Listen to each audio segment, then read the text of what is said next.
G'day, I'm James. And I'm Matt.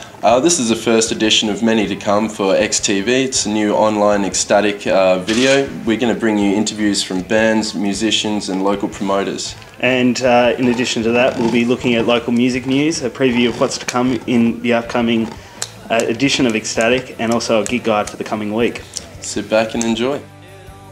Hey there, I'm James. Got Liam James in from Skinny Jeans, co-organiser of the show with Jack Story. He's going to have a chat with us about the upcoming show for this weekend.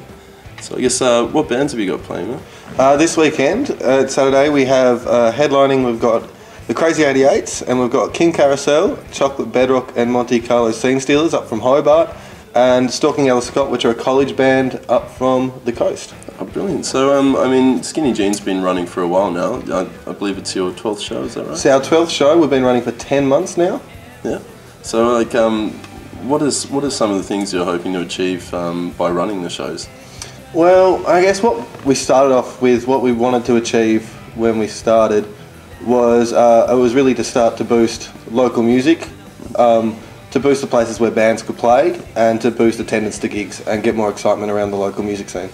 Brilliant. I mean, you're getting up a lot of bands from Hobart and you know, a lot of interstate bands as well. It's sort of, would you say you're filling a void in the Launceston scene?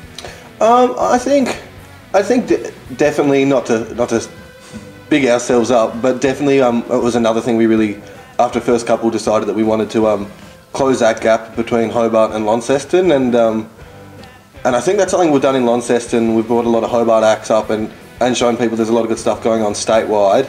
And then we started the Hobart ones.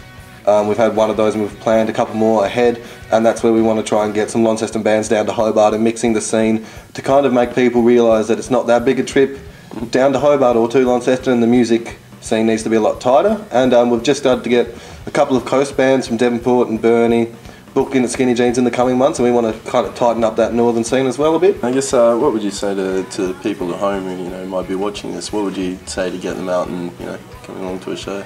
I'd probably tell them to come along.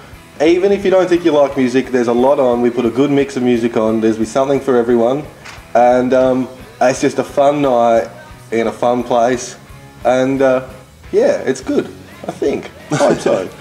Fantastic. All right, well, yeah, that's Liam. Come along to Skinny Jeans on Saturday. When's it start? Saturday, doors open at 7. It's $5 entry, 18 only, and no BYO, and that's about the only rules.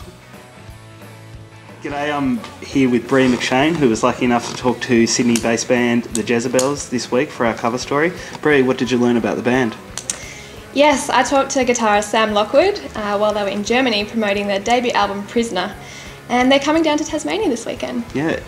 I hear they're missing a bass player. Any truth to the rumour that you might be filling in for them on stage? No, they are missing a bass player, but it's actually intentional. I just found that they never really needed a bass player, and I'm not really sure my musical ability would quite cater to the Jezebels, but I'll definitely be attending. And they're quite a fan of Tasmania.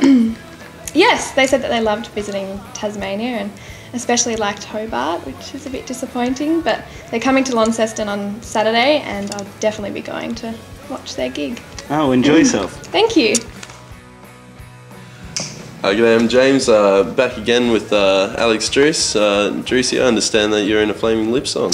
Yes, indeed I am. The Lips in 2011 are doing a series of monthly projects. The September project was a 6-hour song. The concept started, basically they started writing this music, wanted to figure out how to raise some money as well.